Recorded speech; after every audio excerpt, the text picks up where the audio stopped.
10 minutos, tá, pessoal?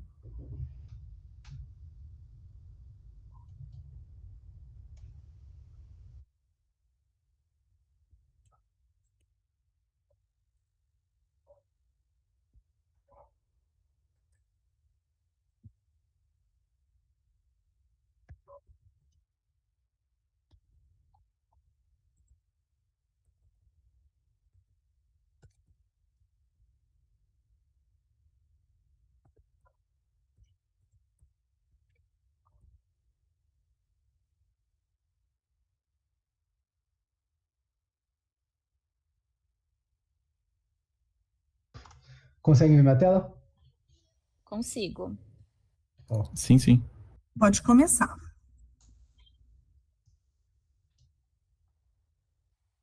Bom, boa noite. Quem vai começar sou eu. Isso, Esquece de abrir a câmera, tá bom? A gente só tá dando licença de fechar a câmera para a Natasha, tá bom? Vocês têm que abrir. Sim, deixa eu só... Tá.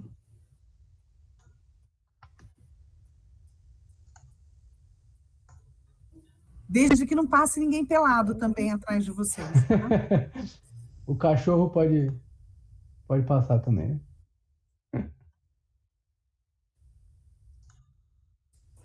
Vamos lá. Bom, vocês estão me ouvindo bem? Sim. Olá. Sim, sim. Ah, beleza. Então, boa noite. Meu nome é Amanda, eu faço parte aqui do Grupo 7. E o nosso tema é em relação ao artigo do Innovation Insights, que é uma abordagem de análise visual para compreender as fronteiras duplas da ciência e da tecnologia. Pode passar para a próxima. Então, eu vou dar só um contexto geral aqui, né? Os autores do artigo, eles explicam a importância da ciência no conhecimento no desenvolvimento tecnológico. Eles fazem uma ligação, né, entre os emergenciais e também sobre as inovações que são criadas. Né? Muitas vezes elas são patenteadas, elas já estão correlacionadas ali com algum estudo científico ou algum científico que não foi patenteado ainda, que não teve ali o incentivo necessário, ficou perdido em algum lugar. Então, eles falam que é complexo entender e visualizar a interação entre estudo e o desenvolvimento ali de alguma inovação tecnológica que foi feita. Então, esse sistema, a proposta dele é facilitar a exploração desses artigos científicos, dos inventores, né, e seus autores, com as inovações já existentes e as que já foram patenteadas. Pode passar para a próxima. Beleza. E aí, o que é o Innovation Insight? Ele é um programa, né, um sistema de visualização, né, de interação. Então, ele tem uma base de dados, eles coletaram todas as informações dos pesquisadores de várias universidades, de vários centros de pesquisa de universidades dos Estados Unidos, concentraram ali nesse sistema deles para conseguir fazer uma projeção, né, identificar o que era inovação, os inventores, né, até para outras universidades ou então até empresas identificarem parceiros, identificarem as possíveis, como diria, se vale a pena, né, comercializar alguma invenção ou patrocinar algum estudo ou não. Então, ele tem algumas funcionalidades que seria visualizar as interações entre esses dois artigos e invenções, né, os que já foram e os que não foram, a navegação entre os artigos e as patentes já existentes. Pode ir para a próxima. E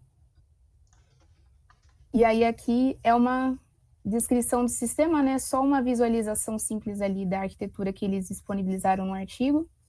E aí é essa arquitetura, né? Essa estrutura que eu expliquei, eles colocaram ali nesse data storage todas as patentes já existentes, todos os futuros estudos, ou então o que está em andamento, o que não está, que parou por algum motivo. Eles fazem análise disso, então essa análise envolve qual que é a probabilidade desse estudo ter uma futura patente, qual que é a rentabilidade disso no futuro comércio, eles conseguem fazer isso nessa análise. E aí, na parte da visualização, né, nesse seria um dashboard, as pessoas interessadas, né, as empresas privadas, as universidades conseguem ter acesso a isso de uma forma visual.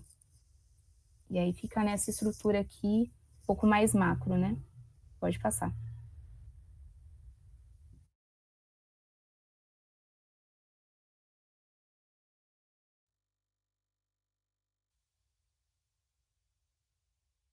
Amanda, acho que seu áudio está fechado. Ah, sim. Que ele já mudou para o slide 6, aí concluí aqui.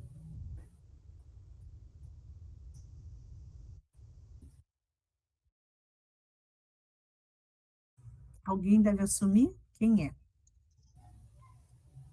Bom, Natasha, deixa comigo aqui. né? Vamos lá. Sim, a minha parte era o caso de estudo, mas pode ser, eu apresento isso aqui também.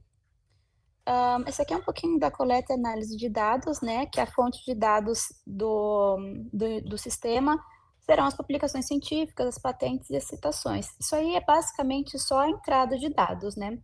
Os métodos que o sistema vai utilizar são as visualizações de padrões, análises estatísticas, que serão feitas ali naquele miolo que a Amanda mostrou na imagem anterior, e no final, aquela terceira parte do sistema, que é a geração de métrica para identificar as inovações e os potenciais de comercialização desses dados. Pode passar, por favor, Flávio? Aqui, o estudo de caso.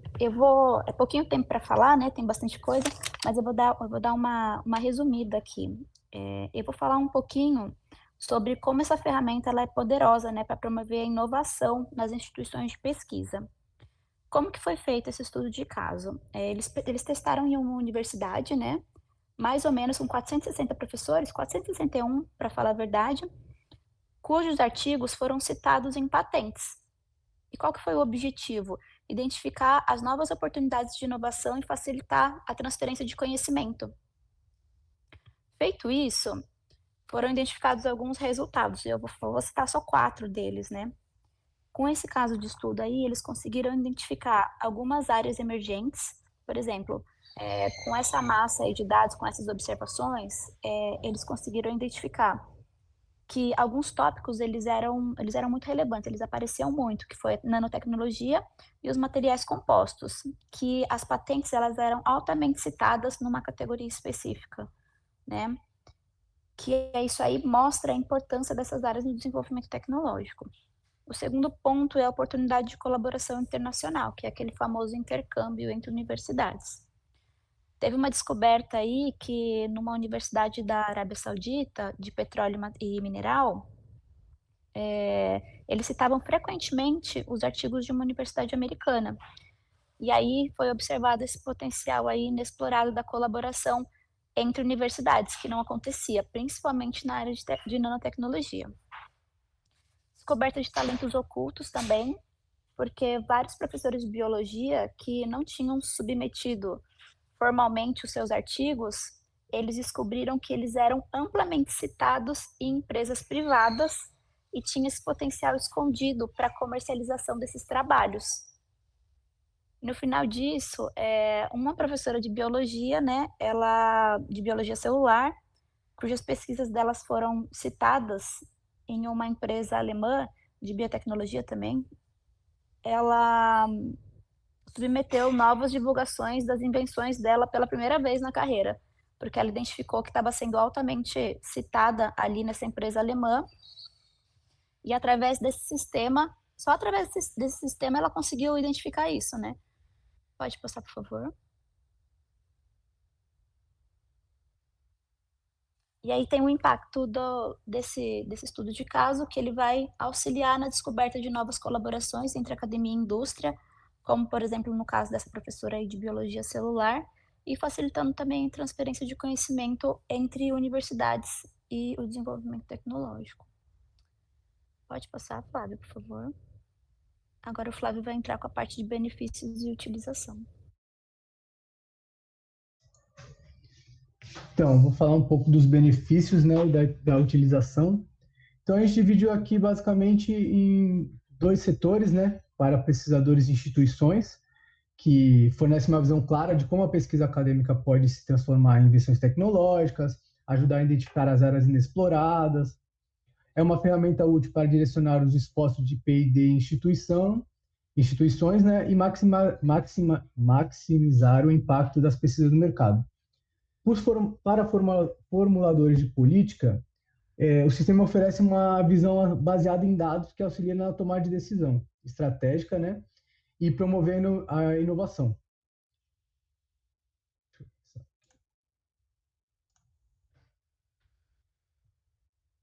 Aqui a gente teve uma conclusão do Innovation Insight. Ele é uma ferramenta inovadora para visualização e para analisar os dados, né, relacionada à ciência e tecnologia.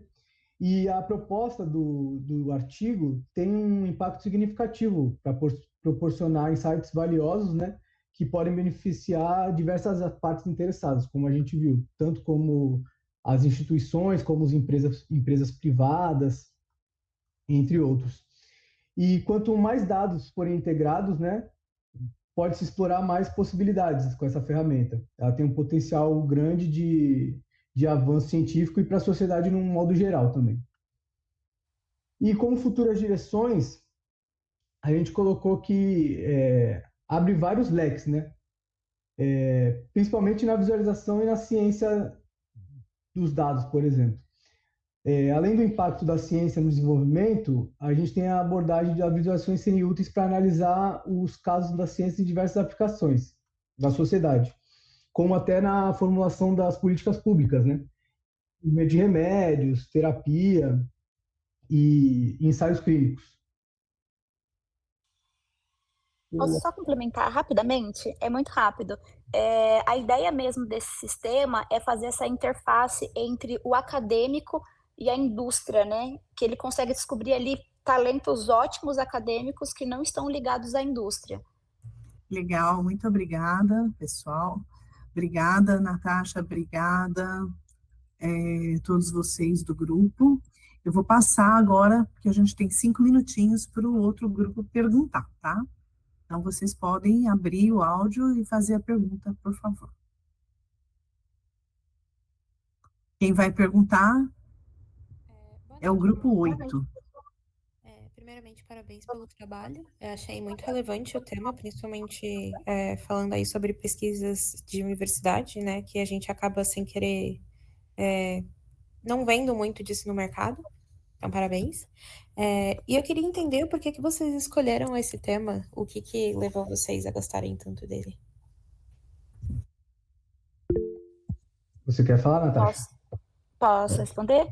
Então, Pode sim, você tem 3 minutos. Então, na verdade, eu achei esse tema bastante interessante, porque é uma dificuldade minha entender a conexão do mundo acadêmico com a indústria, porque eu vejo que muitas pessoas se dedicam a vida toda no meio acadêmico e não frutificam, isso não frutifica, e são coisas tão legais que falta essa conexão, essa ponte da indústria com a academia, entendeu? Então, eu achei isso bem diferente, eu achei um negócio que faz essa conexão, eu sinto falta disso, porque eu sempre fui muito focada em trabalhar, nunca fui muito focada no acadêmico. E eu acho super interessante as pessoas que se dedicam para isso. Só que eu também acho legal quando isso frutifica. Então, essa conexão me chama bastante atenção. Muito bacana. A gente tem 1 minuto. O grupo quer fazer mais alguma pergunta? Tem 1 minutinho aqui. Eu tenho. E daí eu queria entender aí com vocês, gente. Vocês acham, tipo, como que vocês veem esse reflexo no mercado atual? Vocês acham que essa ferramenta ela poderia ser expandida para ser usada pelas companhias? Ou vocês veem mais como algo muito embrionário nesse momento? Posso falar? Sim, pode ser expandida e até no próprio estudo de caso, acho que a gente não chegou a mencionar, mas, por exemplo, foi encontrada uma divergência de, por exemplo, uma empresa está usando um serviço ou uma invenção, né, uma inovação, sem ter a devida patente, e essa empresa que tem a patente registrada conseguiu entrar em contato e acionar essa empresa para ela não usar mais essa inovação. Legal. Então, acho que isso é bem bacana, acho que é bem real, né? Bacana. Pessoal, agradeço muito pela apresentação, pelas perguntas, pelas respostas, e a gente vai pedir para o pessoal do próximo grupo que é o grupo 2, né, que é o grupo do Marcelo, do João Guilherme, da Ana Lívia, da Aline, da Ana Pris e da Thaís. Já subi a apresentação, ok? E vocês podem iniciar. Valeu, muito obrigada, parabéns aí pela escolha e pela apresentação. Não se esqueçam de avaliar, todos vocês, o trabalho desse grupo e dos próximos que vão chegar.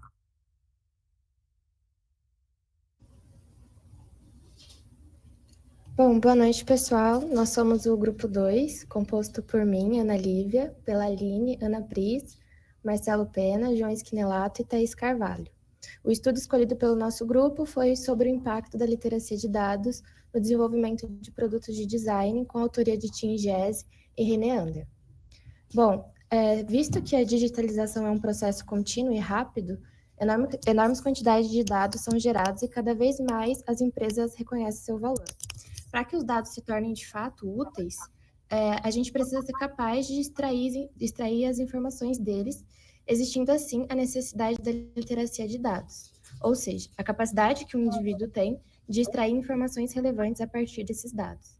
Além disso, segundo os autores, no desenvolvimento de produtos, os designers não costumam ter conhecimento sobre a origem e a confiabilidade dos dados, bem como também a falta de transparência sobre para onde esses dados vão e como eles são usados posteriormente. Nesse contexto, os autores defendem um novo conceito para a implementação da literacia de dados, focada no desenvolvimento de produtos para designers, que é baseado em 3 principais pilares: proveniência, rastreamento e soberania de dados. Pode passar, por favor? Além disso, os autores também propõem 5 requisitos para uma implementação eficiente de conscientização, transparência, obtenção e uso responsável dos dados de design, sendo esses: R1, que defende que informações relevantes do passado e do futuro de uma fatia de dados deve ser visível; R2, que as informações de proveniência de um dado devem ser armazenadas e visíveis; R3, manter as informações sobre o destino dos dados e suas modificações; R4, a propriedade e os direitos devem ser regulamentados na distribuição dos dados; e, por fim, R5, que diz sobre o armazenamento, exibição das informações relevantes sobre os vários colaboradores que utilizam essas informações. Boa noite a todos. Agora falando a respeito das variáveis relevantes. Em primeiro lugar, a gente tem que a proveniência dos dados. A proveniência dos dados, ela significa saber de onde os dados vieram, então a origem e como eles foram gerados. Isso é muito importante porque para confiar nos dados, a gente precisa saber se eles foram coletados de uma forma confiável. Aqui na tabela 2, o artigo mostra que a gente precisa entender, então, quem criou os dados. Então, por exemplo, um pesquisador, o tipo do dado, quando que os dados foram criados, a origem dos dados e sob quais condições esses dados foram criados.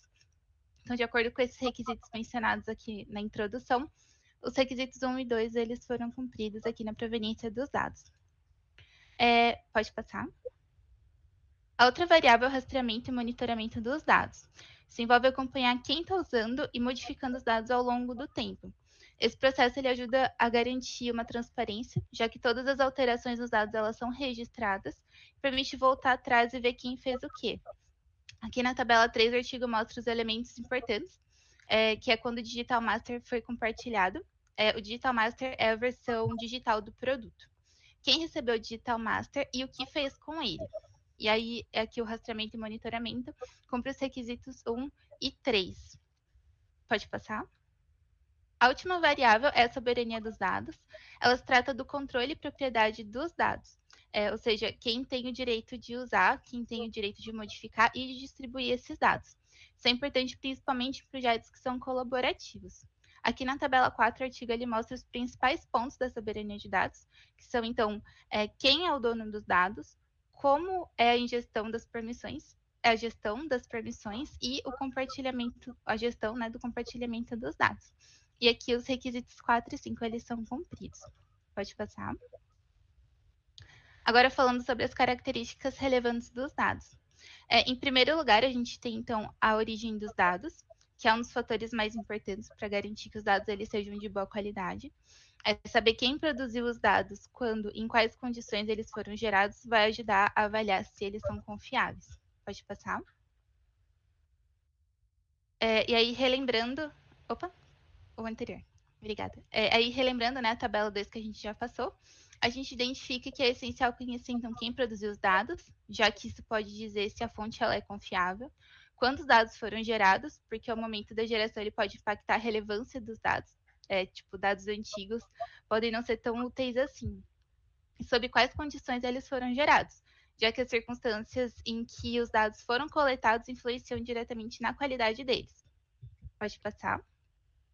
Outra característica relevante é a confiabilidade dos dados.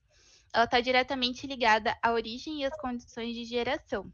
Isso significa, então, que para confiar em um conjunto de dados, a gente precisa saber de onde eles vieram e como eles foram criados. O artigo ele traz um modelo de árvore representado aqui pela nossa figura 1, que ajuda a rastrear o histórico dos dados. Então, desde a criação até as modificações que são feitas depois. Esse modelo ele permite que a gente veja, então, como os dados evoluíram ao longo do tempo, e quem fez as mudanças e por que elas foram necessárias. Então, assim, a gente consegue ter uma visão completa de todo o ciclo de vida dos dados, garantindo que as informações elas sejam confiáveis. Pode passar. E aí, por fim, a última característica é a modificação e a distribuição dos dados. Sempre que alguém altera os dados ou então compartilha com outra pessoa, a gente precisa garantir que essas mudanças elas sejam registradas e acompanhadas. O artigo ele mostra a importância da gente rastrear, então, quem modificou os dados, saber exatamente quem fez o quê, como eles foram modificados, entender quais as mudanças foram feitas, né? E para quem eles foram distribuídos. Então, controlar para onde esses dados estão indo. Aí o artigo traz aqui na figura 2 um exemplo de um modelo gráfico de rastreamento e monitoramento, mostrando quem modificou os dados e para quem eles foram distribuídos. E isso garante que qualquer modificação feita nos dados ela seja documentada, garantindo aí que eles continuem consistentes e confiáveis ao longo do ciclo de vida deles. Certo, e já quanto à solução proposta, né, para esse design em literacia de dados, esse se encontra justamente nas tabelas e modelos de árvores apresentados anteriormente pela Aline, né? Mas, além disso, os autores também desenvolveram um protótipo a fim de contemplar esses 3 pilares mencionados anteriormente. E para exemplificar a utilidade desse protótipo, o gerenciamento do design de uma turbina foi escolhido, em que o banco de dados orientado a grafos, conhecido como Neo4j, foi utilizado para dar vida a essa ideia. Pode passar. Certo. Então, com a figura, né, podemos ver que a representação da proveniência dessa turbina, né, tais como a origem de suas peças e os responsáveis pela sua produção, assim como os diversos designers envolvidos são representados, né. Além disso, é possível notar que os nós representam entidades, atividades ou, então, agentes, e também as linhas, né, representam justamente os relacionamentos entre esses nós. Ainda, informações quanto à soberania, né, mencionadas pela Aline, ou seja, informações sobre quem tem acesso a quais nós também são contemplados por esse modelo de grafos, né? E, por fim, essa estrutura em grafos do protótipo, né, é possível que realizemos consultas, né, uma vez que é um banco de dados, a fim de rastrear e monitorar a origem de certas partes desse projeto hipotético. Pode passar, por favor. Prosseguindo, né, como trabalhos futuros, né, os autores citam a adição de mais informações nos nós e relacionamentos, assim como a criação de uma interface visual para representar essa estrutura baseada em grafos. E como conclusão, os autores puderam atender aos requisitos levantados inicialmente pela Ana Lívia, na começo da apresentação, assim como puderam criar um conceito para introduzir a aplicação da literacia de dados, de modo a criar transparência, consciência, para uma geração e utilização responsável dos dados. Passo a palavra agora para a Thaís. Olá, gente, boa noite. Eu vou trazer um pouco para o contexto do grupo. O tema Data Literacy é relevante para o grupo, pois todos os integrantes da área técnica de dados. Sim. Thaís, o professor Johnny que está falando. É que a Lúcia mandou uma mensagem agora, ela falou para esperar 2 minutinhos. Eu sei que, desculpa interromper o... Não. É que faltava 2 minutos. Posso falar? Então desculpa, eu achei que era... Não. que ela... Vocês têm 2 minutinhos para encerrar a fala. Desculpa, Lúcia, eu entendi o contrário, né? Imagina, sem problemas. Então, retomando, eu estava falando que o tema é relevante porque todos os integrantes do grupo 2 são da área técnica de dados e a gente enfrenta muitos dos desafios na rotina de trabalho, e muitos deles a gente percebe que são oriundos do conhecimento insuficiente das outras áreas que não são de dados, em como lidar de maneira adequada com os dados. Então, as conversas que a gente tem no nosso chat, que a gente elenca assim, os principais problemas são a dificuldade no alinhamento de requisitos, a origem dos dados é nebulosa, a falta de controle das transformações e alterações dos dados e o ruído de comunicação entre a área de dados e a área de negócios. O framework apresentado pelo artigo busca, em outras palavras, sanar os problemas causados pela ausência dessas habilidades canônicas para lidar com dados. Então, foi natural para a gente achar esse tema extremamente relevante. Então, com esse framework implementado em nossas respectivas empresas, imaginando um cenário hipotético, os problemas que mencionamos deixariam de nos assombrar. Então, poderíamos, entregar produtos de dados com maior qualidade, e a cultura data-driven, que é tão sonhada ali pelos nossos gestores, seria sólida e eficiente. E é isso, agradecemos. Obrigada, pessoal do grupo, aí, pela pontualidade. A gente tem 5 minutos para pergunta. Quem vai fazer a pergunta para vocês é o pessoal do grupo 3. Podem falar. Oi, pessoal, boa noite. Aqui é a Ana falando. Primeiro, parabéns pelo trabalho. Eu achei que ficou muito legal e é um tema super relevante mesmo, né? Acho que todos nós que trabalhamos com um pouco de dados, a gente sente essa dor aí da falta da literacia como algo generalizado aí. Mas o que eu fiquei com um pouco de dúvida é no modelo de modificação e distribuição dos dados que vocês mostraram para a gente, não sei se é uma dúvida muito básica, perdão se for muito básica, mas assim, quando modificam os dados, quando eles são modificados, quem modificou, e para quem que eles foram distribuídos, a ideia é que isso volte para a pessoa que criou os dados, efetivamente, assim, o owner dos dados. Eu não sei se eu me fiz explicar aqui a minha dúvida, mas a minha dúvida é como que esse rastreamento ele seria feito? Eu não sei se eles falam isso no artigo ou não, ou como vocês pensam que isso poderia ser feito. Certo, eu posso responder. No caso, acho que fica um pouco mais fácil de entender pensando no protótipo, né? Que como justamente é um banco de dados, no caso Neo4j, foi até citado na disciplina passada, né, como um banco orientado a grafos, um dos pilares, né, que a Aline citou, que é a rastreabilidade e monitoramento, justamente é para garantir com que o designer, quando ele faz uma peça, por exemplo, o cara que fez o rotor ali, né, ele consegue saber que esse rotor vai ser utilizado para fazer uma turbina, né? Porque ele vai ter acesso, né, e isso quem garante o nível de acesso que ele vai ter seria o pilar da soberania, né? Então, digamos que na visão dos autores, né, cada designer vai ter um nível de observabilidade que ele pode ter nesse grafo, né?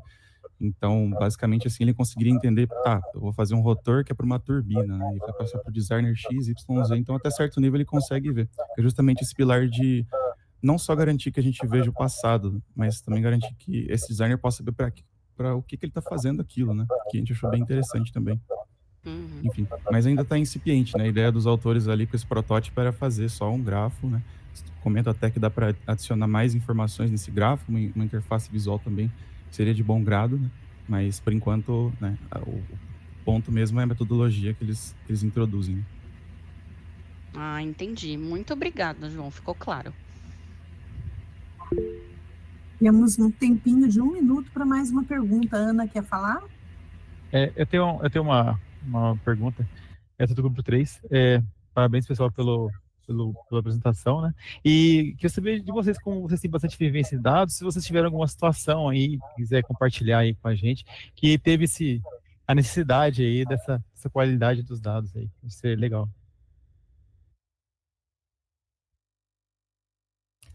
Bom, em relação a saber metadados e coisas nesse sentido, a gente sofre diariamente, né? Quando você pega um trabalho para fazer e tem que entender um banco de dados e você não faz ideia da onde que vem aquela informação. No caso, os autores, eles são mais genéricos, né? Eles falam sobre desenvolver um protótipo, ajudar no gerenciamento de protótipos, né, de produtos, que podem ser virtuais ou qualquer tipo qualquer coisa que gere dados, né? Porque eles pontuam que todo mundo gera dados hoje em dia. Mas o nosso dia a dia, acho que principalmente quando a gente não tem metadados ou informações sobre os dados que a gente quer trabalhar, é muito difícil, né? A gente tem que ficar perguntando para as pessoas que criaram, às vezes não, essa pessoa, enfim, se alguém quiser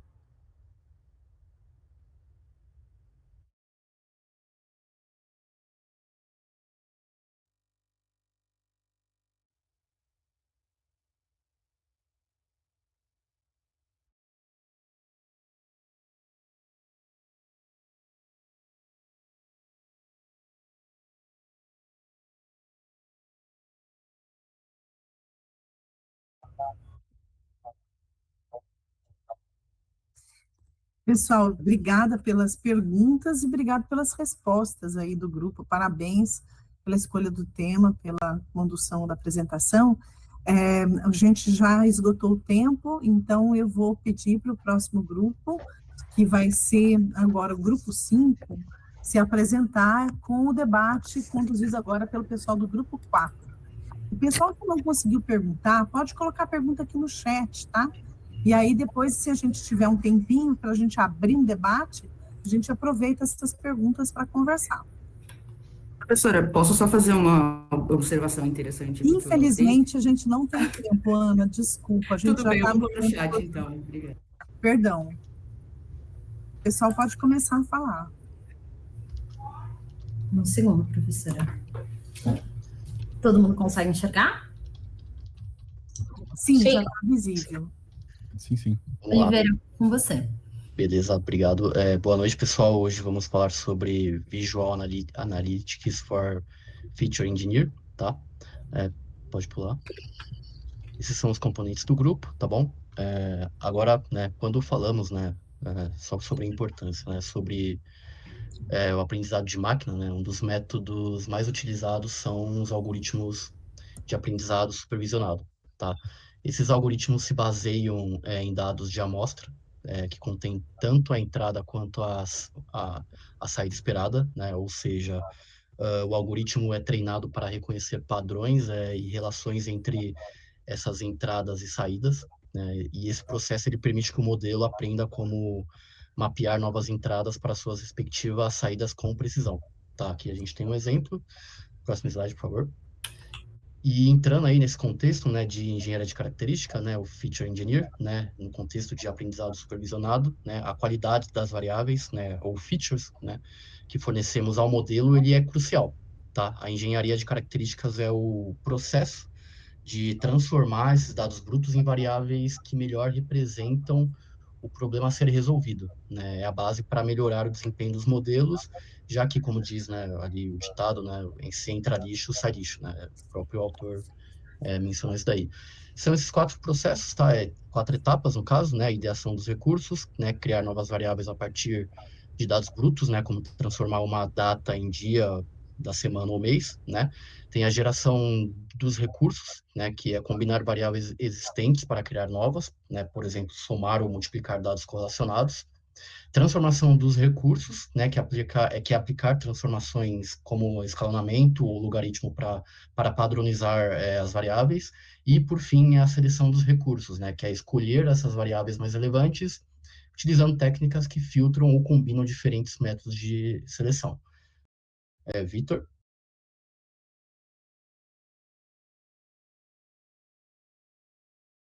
A gente tem a importância, eles trazem a importância da Feature Engineering para o Machine Learning como um todo.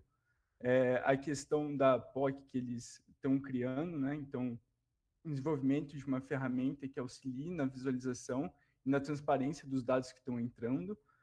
E aí, também um método que equilibra o processo automático do Machine Learning com a automação feita pelo ser humano. Então, questão da validação e até mesmo das decisões que vão ser tomadas. Pode passar. E aí, o nome da POC dele chama Feature Envy, e aí, para cada tarefa que eles tiveram, eles têm um objetivo também. Então, para a tarefa 1, eles tinham como tarefa verificar o impacto de cada recurso adicionado ao modelo. E aí, como objetivo para essa tarefa, eles tinham a divisão do espaço de dados em quadrantes para a gente conseguir ver as probabilidades aplicadas ao modelo de predição. Para a tarefa 2, a gente tem a comparação técnica para a seleção de modelo. E aí, o objetivo dessa tarefa é a facilitação por meio de comparação visual, por meio da ferramenta que eles estão desenvolvendo. A tarefa 3 é analisar o efeito de diferentes transformações de recursos, e aí a ferramenta auxilia nessa visualização dos novos recursos adicionados. A tarefa 4 é a combinação de recursos para gerar novos recursos, E aí a ideia da ferramenta, o objetivo da ferramenta é mostrar quais recursos estão fortemente ligados entre si para ajudar na tomada de decisão final. E aí a tarefa 5, que é a final, é auxiliar a avaliar os resultados obtidos, e aí o objetivo da implementação é mostrar o histórico das transformações e algumas métricas para validação, como, por exemplo, a avaliação das probabilidades. E agora eu vou passar para a Tami. Bom, aí a gente vai mostrar um pouquinho como que eles fazem isso no FeatureEnvy, quais são as funcionalidades que ele tem. Então, eles separam em 5. Então, o primeiro é o dataset, que é os dados que o usuário vai colocar, né, para trabalhar nessa machine learning. E aí ele consegue trabalhar com os 3 tipos de transformações, geração e seleção de features, que é como o Oliveira tinha comentado lá no começo, e ele pode fazer isso de forma interativa. Então, por exemplo, ele pode fazer primeiro a seleção, depois a transformação, voltar para a seleção de novo, o que ele achar que vai gerar um resultado melhor. E, por fim, ele faz a visualização para mostrar para o usuário como que foi feita toda essa transformação. Aqui uma coisa bem legal do FeatureEnvy é que ele mostra muito visualmente, então tudo isso que a gente vem tratando na matéria, né, como mostrar para o usuário visualmente as coisas, ele traz um pouco aqui, então ele até mostra no paper diferentes aspectos, então, por exemplo, o verde é o melhor, o vermelho é o pior, tons mais fortes, tons mais fracos vão mostrando, e acho que agora o Alan vai dar um exemplo mais claro para vocês. Isso aí. Bom, o FeatureEnvy é uma ferramenta criada aí para ajudar a entender melhor como funcionam os modelos de inteligência artificial, especialmente aqueles usados para a classificação de informação. Nesse exemplo, os autores utilizaram experimentos para analisar a qualidade de vinhos, né? Para isso, primeiro, a ferramenta organiza todas as informações sobre os vinhos em 4 grupos: o pior, ruim, bom e melhor. Imaginando que cada ponto no gráfico representasse uma garrafa, o objetivo é ter o máximo possível de garrafas dos lados bom e melhor. Isso significaria que o modelo está fazendo um bom trabalho na análise propriamente dita, né? Próximo slide, por favor. Também se utiliza várias técnicas de inteligência para descobrir quais características do vinho são mais importantes para fazer boas avaliações. Por exemplo, podemos descobrir que o teor alcoólico é mais importante do que a cor do vinho, por exemplo, né? Do que sua própria qualidade. E a tabela 3 demonstra as transformações por quais os dados podem passar para criar a representação do mapa de calor, do lado direito, né? E nesse gráfico, a gente pode ver que as cores mais de tom verde são as que mais combinam para essa análise, e as de vermelho é o contrário, né? Próximo slide, por favor. Também há um gráfico de forma de árvore que mostra como todas essas características são importantes para o vinho, né? E como elas se relacionam entre si. Onde você pode se ver com os aspectos, como que você pode ver que os aspectos daquelas características do vinho se conectam, né? Onde mais ao centro a gente tem propriamente o dado bruto, né? As características do vinho, e na camada intermediária a gente tem as informações já transformadas, né? Que podem ser uma amostragem do teor alcoólico que passou por algum processo analítico, que às vezes é mais útil do que o próprio dado bruto, né? E, por fim, o gráfico ajuda a visualizar quais características são mais importantes para determinar a qualidade de um vinho, permitindo que a gente veja rapidamente quais transformações do dado são mais eficazes para cada característica. Aí, agora com o Jadson. Vamos lá. Para esse caso de uso, foi convidado um especialista, onde ele é especialista em relações de estruturas químicas, onde faz essa classificação binária, onde há estruturas biodegradáveis e não. E nesse cenário abordado, houve uma tendência ao desequilíbrio, onde houve uma apresentação maior para as células, para as estruturas, desculpa, não biodegradáveis, e onde foi possível perceber que nesse quarto grupo, onde está classificado como pior, houve uma dificuldade para fazer essa classificação por ter uma leitura com mais dificuldade. Pode passar o slide, por favor. Tendo esse caso e junto com outros especialistas, nesse caso assistido, pode determinar que ele auxiliou a passar ao grupo de gestão a tomar as decisões com mais critério, né? Possibilitou a fazer uma valorização tanto na interação de longo prazo quanto na repetição desses testes, onde pode possibilitar diferentes combinações e quantas vezes forem necessárias, independente de repetições. E isso, para ter essa noção de quão o cenário é detalhista e sensível, essa parte visual é fundamental nessa leitura do cenário como um todo, tendo esse mapeamento do cenário pior para o melhor, onde possibilita essa abordagem útil, utilizando tanto a engenharia computacional com a inteligência humana para as melhores decisões do time como um todo. Próximo. Bom, pessoal, não sei se você está me escutando, eu não escuto vocês, mas o projeto permite que o usuário... Gabriel, a gente já esgotou o tempo, tá? Ah. Infelizmente, eu vou precisar passar agora para o grupo que vai fazer as perguntas, tá bom? Beleza. Então, eu vou pedir para o grupo 4 fazer a pergunta e, de repente, quem sabe, eles podem perguntar exatamente o que você ia falar. Mona Lisa que vai perguntar isso? Isso, eu mesma. Eu fiz algumas anotações aqui, mas acho que vai entrar bem na conclusão deles. Primeiro, eu queria parabenizar vocês pela escolha do tema. Eu acho que o tema de Machine Learning, de Features, é um tema bem relevante no momento, né? Ainda mais com o desenvolvimento das IAs e tudo mais, né? Eu acho que o aprendizado de máquina é uma tendência que a gente está vendo no mercado, ainda mais acho que mais do que a engenharia de dados, né? O Big Data em geral, acho que é uma base bem importante do Big Data, que acho que a gente explorou pouco no curso, né? Não sei se vamos ter os próximos, mas eu achei bem interessante. Em questão das features, né? Eu tenho pouca visibilidade de feature, então se eu fizer uma pergunta muito básica, vocês me desculpem. Eu sou mais focada para engenharia, eu vejo muito comentário de features no meu trabalho e tudo mais, mas acho que o projeto de vocês deu uma boa clareada, né? Pelo menos mais uns 5% em todo o meu conhecimento. Aí, acho que vai até em contrapartida da conclusão de vocês e tudo mais, eu queria perguntar, como vocês veem a aplicabilidade do Feature Envy, né, que é a ferramenta de vocês, nos projetos de dia a dia, assim, que envolvam machine learning e tudo mais? Não sei se vocês têm algum exemplo, mas como vocês conseguem me explicar a aplicabilidade real disso no dia a dia? Posso falar? Vou começar, então. Os meninos que me complementem depois, se vocês quiserem.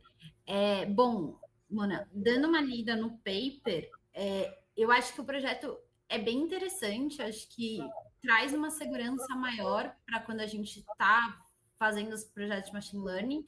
Acho que tem algumas ferramentas no mercado que tem esse tipo de visualização, tal, que faz esse tipo de trabalho, mas eu acho que gera uma insegurança muito grande para a gente do que está sendo feito, sabe? Tipo, a gente não consegue enxergar tão bem. Professora, eu acho que a senhora está com um pouquinho de ruído. Mas... ficou melhor. Obrigada. E acho que a gente não consegue enxergar tão bem. Eu acho que a visualização que a ferramenta traz como diferencial e a possibilidade de interar e você entender o que está acontecendo é muito benéfica. Mas o que eu acho que a gente não conseguiu até abordar tão bem assim na nossa apresentação é que existe travas ali que não existiriam, por exemplo, se você estivesse desenvolvendo sua própria machine learning. Então, por exemplo, o Alan comentou dos diferentes tipos de agregações, transformações que a ferramenta faz. Sim. Porém, você fica limitado às ferramentas que estão sendo colocadas pelo Feature Envy. Vamos lá.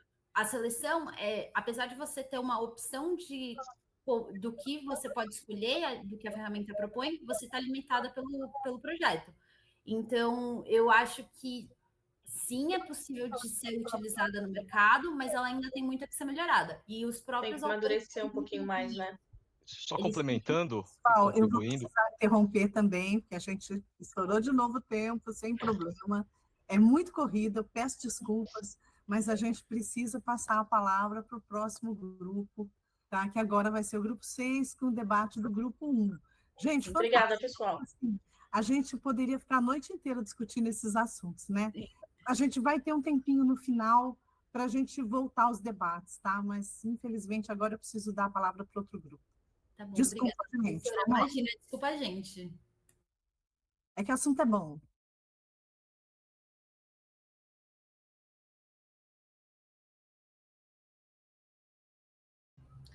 Pessoal, boa noite. Estão vendo minha tela? Sim, só não estamos vendo você ainda. Então, peraí. Sim. E agora?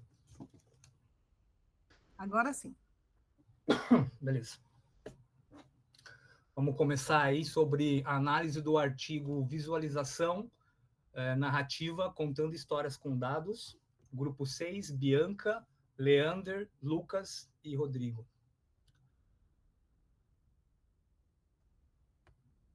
O artigo analisado é uma dupla, né, de pesquisadores, o Edward Siegel e o Jeffrey Hare, e é um artigo de 2010. Acho que esse aí foi um dos motivos ao qual a gente escolheu, tá? É um tema contemporâneo, mas um artigo bem antigo. Então, o que é o storytelling? É uma comunicação tradicional que utiliza técnicas específicas de análise e visualização de dados. A ideia é comunicar informações, passar informações complexas de forma eficiente, envolvente, através de narrativas visuais interativas ou não, né? Nisso, tem um equilíbrio de elementos direcionados pelo autor, pelo desenvolvedor, no caso, e conta com a exploração interativa do leitor, né? Quem está ali lendo as informações, observando as informações. Quais são os objetivos dos autores? A investigação e a análise sistemática do espaço do design das visualizações narrativas, a identificação de técnicas para contar histórias efetivas com gráficos e utilização de dados, e propor ali um padrão, um framework para entender o design das visualizações narrativas. O que os autores querem mostrar com esse artigo? Eles querem mostrar que as visualizações elas podem combinar elementos narrativos com gráficos interativos. E o equilíbrio entre essas abordagens, direcionadas pelo autor e pelo leitor. A utilização de gêneros distintos e padrões de design e visualização narrativa, e a utilização de estratégias eficazes para contar histórias com dados. Nesse slide, temos aqui uma imagem, né, retirada aqui de um artigo do New York Times, lá por volta de 2009, 2010, e a ideia aqui, já utilizando algum desses artifícios, né, de contar histórias com dados.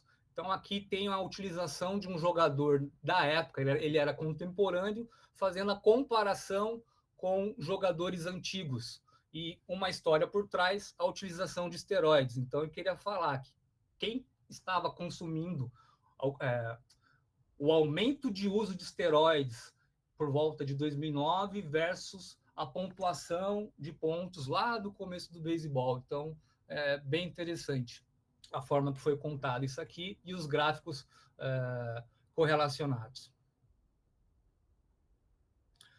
Falar aqui sobre variáveis relevantes do artigo. A utilização de táticas de destaque, cor, movimento, enquadramento, a utilização de técnicas de orientação de transição de informações, imagens, a forma, as abordagens de ordenação, seja ela linear, dirigida pelo usuário ou outras, e os tipos de interatividade. Aí aqui é um outro exemplo do próprio artigo, e é uma informação, um gráfico retirado ali do New York Times. Na figura, né, há um incentivo do usuário explorar os dados dentro da narrativa, né? Torna claro como que é a interação entre os elementos à medida que a apresentação vai se passando. É uma abordagem que combina efetivamente a narrativa estruturada com a exploração interativa, permite que os usuários se envolvam mais profundamente com o conteúdo apresentado. Agora, passo para a Bianca. Boa noite a todos. Então, um dos exemplos também de visualizações que os autores colocaram é esse gráfico à direita, que ele conta uma história bastante complexa, na verdade, sobre o trabalho de algumas equipes, de diversas equipes, na reconstrução provincial no Afeganistão. Então, como vocês podem ver, por ser uma história complexa, tem muito dado, tem bastante informação, tem bastante gráfico aqui para exibir e tem bastante linguagem técnica, o que dificulta a interpretação do público geral, que é o maior público-alvo aqui dessas visualizações. Então, quem tem mais facilidade de interpretar essas informações vão ser pessoas mais técnicas, têm mais contexto, têm mais conhecimento dessa linguagem. Por conta disso, tem esse desequilíbrio, né, entre os elementos direcionados pelo autor e pelo leitor. Então, apesar de ter bastante informação, os usuários finais eles ficam meio perdidos ali em como interpretar, como tirar os insights, as conclusões finais. O ponto positivo desse gráfico é que eles utilizam essas diferenças de cores, tonalidades, contornos, para poder ressaltar algumas áreas, algumas províncias que merecem esse destaque mesmo. O que é bastante positivo, visto que o mapa é bem denso, né, tem bastantes informações. O outro ponto, pode passar, Pedrosa. O outro ponto é que, por ter muitas informações, ele divide essas visualizações em algumas abas, que são esses menus interativos ali no campo superior do gráfico. Isso permite com que os usuários tenham bastante flexibilidade para poder tirar suas próprias conclusões, mas ele fica meio perdido porque ele não tem uma informação guiada e direcionada, então ele não consegue tirar esses insights e conclusões de forma simples, né? Pode passar. Ótimo. Bom, aí, assim, em resumo, né, qual que é o framework proposto pelos autores? E aqui ele consiste em 3 principais componentes. Então, os componentes são a classificação de gêneros, as táticas visuais narrativas e as táticas de estrutura narrativa. Então, para a classificação de gênero, eles propõem uma identificação por tipos de história que pode ser contada por meio dessas visualizações de dados. Isso vai incluir como explicação, exploração, narrativa, como a gente viu com o slide que o Pedrosa estava falando sobre os jogadores de beisebol e argumentação. Já as táticas visuais narrativas, elas consistem em contar uma história mais envolvente utilizando a visualização desses dados. Alguns exemplos podem ser, né, anotações, então, novamente, falando sobre aquele gráfico que o Pedrosa falou sobre o jogador de beisebol. Tinha muitas anotações ali, então isso indica, traz bastante o contexto da visualização para o leitor.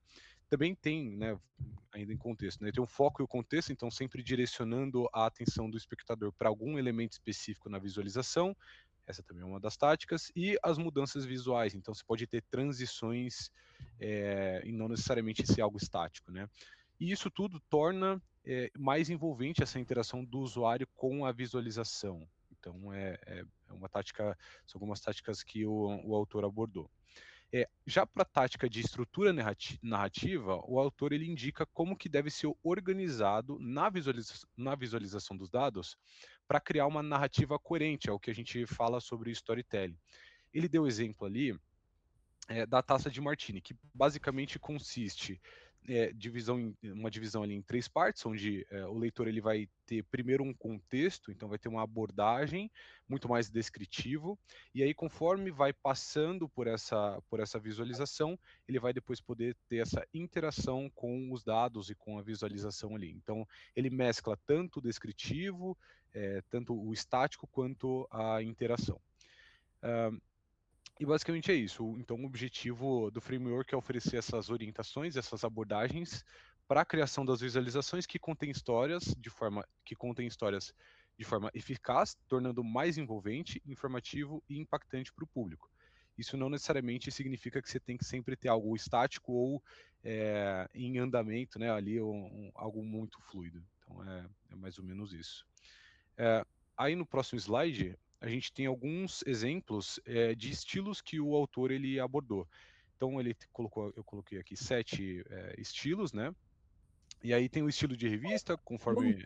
O nosso tempo está esgotado. Você pode abreviar e encerrar? Sim. Então, colocou vários estilos. Então, tem tanto estilo estático quanto estilo mais fluido, como de filme, vídeo, animação e etc. Então, é basicamente isso.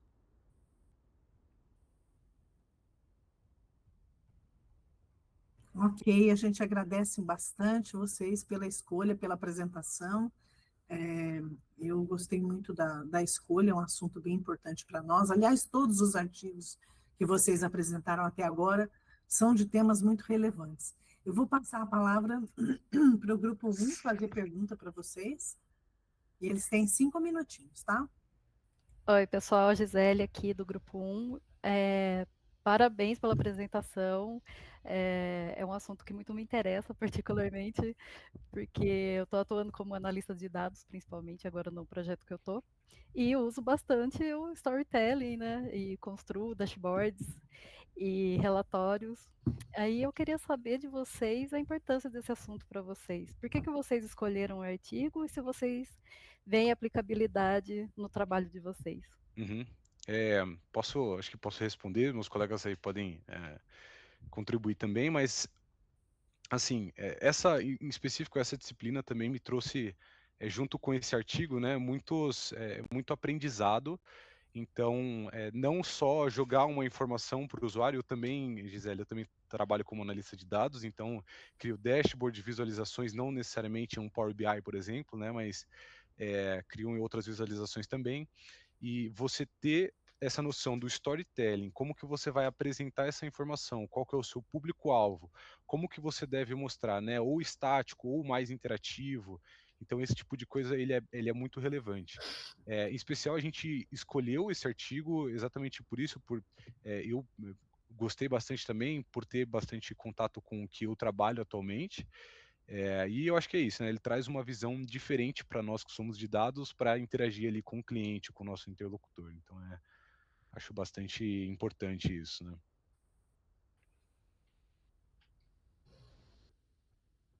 Muito legal. Temos tempo para mais uma pergunta. Oi, pessoal. Boa noite. Boa noite. Parabéns aí. Assim, nessas questões, na aplicação do framework, na visão de vocês, qual os resultados da pesquisa que com relação à aplicação do framework na facilitação, na estruturação do desenvolvimento dos trabalhos? Acho que a gente pode pegar um exemplo aí do framework que é muito utilizado hoje, né? Lembra que o artigo é de 2010. Drill down. Hoje, Power BI aí, qualquer dashboard, você consegue mergulhar, detalhar ali informações semestre, mensal, semanal, diário, via um recurso drill down. E ali foi um dos itens propostos lá em como contar histórias, né? Então acho que é um exemplo bem legal e bem prático, né? E enriquece bastante a análise, né? E a visualização ali. Perfeito. Beleza. Obrigado. Valeu, Giroto. Mais alguma pergunta, pessoal?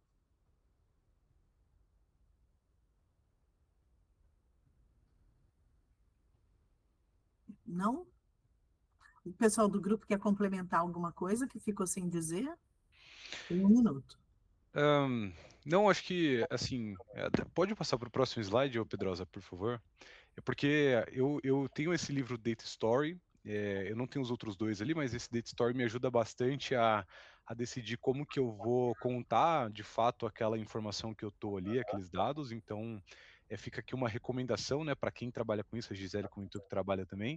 É bem interessante porque você sabe qual gráfico você utiliza, qual visualização você utiliza, para qual tipo de informação que você vai mostrar. e também para o seu interlocutor, né? Então é algo que enriquece bastante o conhecimento. Muito bom. Obrigada, pessoal do grupo. Obrigada pela escolha aí do tema. Acho que ajudou a mandar luz em cima de um assunto que é importante para nós. Obrigada pelas perguntas. A gente vai encerrar essa primeira parte e fazer um breve intervalo aí de 15 minutinhos, voltando às 8h30, são agora 20h15, voltando às 20h30 do intervalo, para a gente ter, então, a apresentação que vai ser do grupo 8, com debate pelo grupo 7, tá bom? Então, bom jantar aí para quem for jantar, até daqui a pouquinho, tá? A gente retoma em 15 minutos. Professora? Ainda está por aí? Acho que já fechou. Pois não, pode falar. Não, professora, só para aproveitar aqui, tá? Eu sou o Diego, tá? Eu sou do grupo 1. Eu comentei aqui no chat, eu não sei se você leu minha mensagem com relação a eu não poder abrir a câmera, tá? Eu fiz um procedimento cirúrgico agora há pouco na cabeça, de implante capilar, e eu não estou confortável em abrir a câmera não, tudo bem? Diego, é seu critério, tá? A gente pede para abrir a câmera porque essa é uma atividade de avaliação, tá certo? E a gente gostaria de poder documentar que vocês estão presentes. Mas eu não obrigo ninguém a fazer nada, tá certo? Você fica à vontade, se você não quer abrir, não abre, não é problema. A gente pede para abrir porque a gente precisa que vocês estejam participando dessa apresentação. Mas fica à vontade, faz o que você se sentir melhor, tá? Vai, combinado. Obrigado, tchau.